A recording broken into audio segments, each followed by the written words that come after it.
So as you guys might have realized, the Kenjutsus did actually get nerfed. There's been a ton of changes to Kenjutsus, and I actually haven't done a Kenjutsu tier list at all, considering like a worst to best. So in this video, I'll be ranking every Kenjutsu from worst to best. If you guys enjoyed this video, remember that like, subscribe, guys. Let's get right to the video. Alright, so coming in ninth place is going to be the Water Kenjutsu. Now, Water Ken's going to be coming in ninth place just because Water Ken really isn't that great anymore. Water Ken does have a lot of faults to it. Third move's only stun global cooldown. Fourth move is probably the best of the move, but still it's really not that great because it has a little bit too much end lag to be worth any using. I would say remove the end lag, then the ability would actually be really good. First ability is an okay combo extender. It's really not that great compared to the other first abilities. And the second ability is kind of just borderline useless. It's like using a counter, but you don't even get to counter anything. You just throw someone away from you for no exact reason.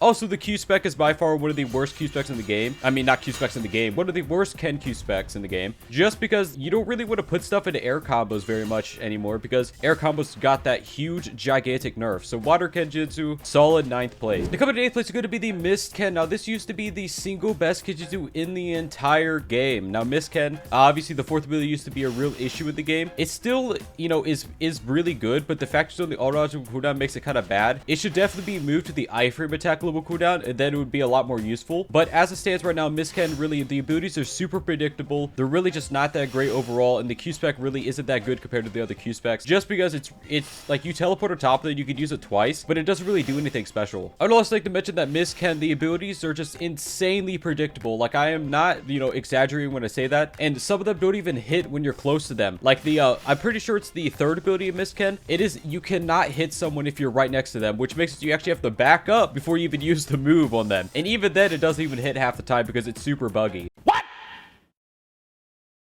The coming in seventh place is going to be the Moon Kenjutsu and Blood Moon Kenjutsu. Now, this is going to be the seventh just because Moon Ken and Blood Ken, they're just really not that great overall. I do actually feel like Moon and Blood Moon, they used to be really good, but they actually did get kind of majorly nerfed. I will say, though, the first ability is still a pretty good combo extending ability, but the other abilities in Moon Ken aren't that great. They either don't really do that much damage. It's kind of just it's a combo-oriented KG, but it doesn't really combo that well, if that makes sense to you. Also, the Q spec really isn't that great. You have to control it after it triggers. It really doesn't even do that much damage if you do have it on them the entire time. So Moon Ken is kind of just a hard pass Kenjutsu, if I'm gonna be honest. By the way, if you guys like this video right now, you will get the single best Kenjutsu in the entire game right now. Results may vary. The coming in sixth place is going to be the Thunder Ken. Now, this used to be the second best Kenjutsu in the game. Now the second move got absolutely hammered. You know, I'm not gonna lie, the second move was extremely annoying to fight. It was extremely broken, but this move got hammered. It got butchered to the absolute extent of a move getting butchered. Also, the Q spec, the fact that there is a delay to it now makes it so the Q spec really isn't that great. It is usable now that they actually changed the delay to 1 second, but the fact there's a delay means it is insanely bad compared to what it used to be. I'd also like to say the other abilities of Thunder and Shiver are almost unusable. When we actually talk about Shiver, I'll talk about the other abilities. It's actually okay, but Thunder Ken, I would say avoid this bloodline if possible. The second move is still usable, but it is extremely bad compared to what it used to be. Also, if you have to, the Q spec is fine, but there's definitely a lot better now. Now, coming in fifth place is going to be the Sound Kenjutsu. Now, Sound Ken is one of my personal favorites just because it looks great, but just because this is one of my personal favorites does not mean it is that good. I mean, like, the Q spec is okay because the knockback is a type of stun, so you can combo extend off of it, but it is very hard to combo extend with the delay. You kind of want things that start combos rather than extend them, and when it comes to Sound Ken, the fourth ability is pretty good. I'm not gonna lie, the fourth ability is actually really, really good. I like using it, but I hate fighting against it. It is super annoying. Like, if you get hit by this, you're pretty much guaranteed to get comboed. So it is an extremely annoying ability to fight. I would compare it to the likes of Shiver Ken second, but a tiny bit worse, like pre-nerf Shiver Ken second. I would also like to mention that Sound Ken has a lot of potential. Like, the third ability, if it locked on instead of, you know, what it did, it would be a lot better than what it is now, but as it stands, it is really not that great. The coming to fourth place is going to be the recently nerfed Shiver Ken. Now, it's kind of for the same reasons as Thunder Ken, but Shiver Ken does have longer stun times than the abilities, which means that it is a lot better. Like, the first ability is actually pretty usable for Shiver Ken, so you don't really need to worry about the second move getting nerfed that much. Even though it was the best, the first move of Shiver Ken is still very useful because of the stun time. I would also like to say, even though the Q spec does take a long time to get started up, it still is extremely good because the stun time is quite long compared to the Thunder Ken. I think it's like 2 seconds longer, which is quite a lot in Shindo Life stun times. And I would also like to say that Shiver Ken, why not? If you already have it leveled up, just keep using it. It did get that big fat nerf, but it still isn't the worst Ken in the game. The coming in third place, to the surprise of a lot of people, may be Sun Kenjutsu. Now, the Q spec of Sun Ken is actually pretty good. It's like a 50k damage combo extender. Pretty good ability. And also, I'm pretty sure, I don't know if it's a block break or not. Can someone remind me in the comments if it's a block break? I'm sure Sun may pop it up on the screen for you guys. But the actual abilities of Sunken are also quite good. The abilities do quite a bit of damage. They can be combo extended, and they actually are pretty versatile in a lot of different cases. I'd also like to say that Sunken overall is a pretty decent Kenjutsu. I do think that the third or fourth ability can bug you out sometimes to the point where you cannot use any moves. I don't know if that's been fixed or not, but that was a thing where if you use the move, you would break. It would completely break your character. You couldn't even reset. You would have to leave and rejoin the game. Hopefully that's still not a thing. If it is, just don't use that move. The coming in second place is going to be the Inferno Kenjutsu or Flame Kenjutsu. Now, Inferno, Flame are almost the exact same, but Inferno burns for longer. So when I say Inferno Ken, you can attach that to Flame as well. This Bloodline has really good combo extending. It has really good damage. It overall has really good traveling moves. Like the fourth move is actually pretty good for traveling overall.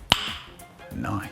I would also like to say that the Q-Spec is definitely not the worst thing in the world. The knockback stun is still a thing, but it definitely really isn't that great. But since it did get buffed from Rogue Games after it was released, it definitely is not the worst thing in the world.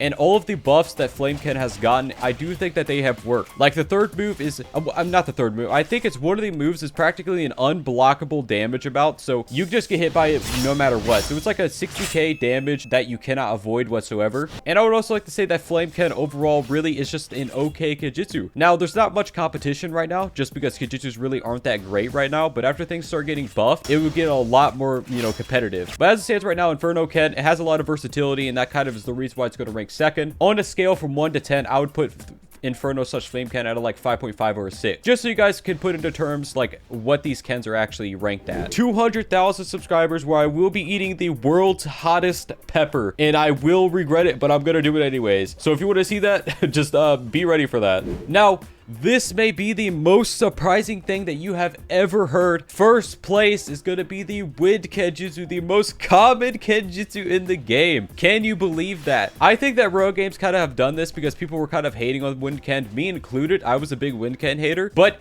they have made this the most broken Kenjutsu in the game. By broken, I mean just above average. Like I said, Inferno Flame are like a 5.5 and a 6. Wind Ken is like a 6.5 or a 7 in terms of like number ranking. So even though Kenjutsus in the game really aren't that great, Wind Ken is very usable, has a very good Q-Spec for starting combos.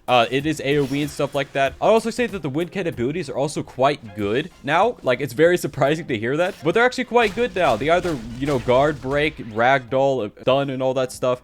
They do a bit of damage, and overall, they're just really, like, Wind Ken is a lot better than you think it would be for being so common, but it definitely is not that cool to use just because it's so common. But if you don't care about something being cool and you just want to win, go ahead, slap Wind Ken on there and you'll be Gucci, you know what I'm saying? Anyways, guys, it's actually it for this video. If you guys enjoyed this video, remember to like, subscribe, and subscribe, guys. Bye-bye.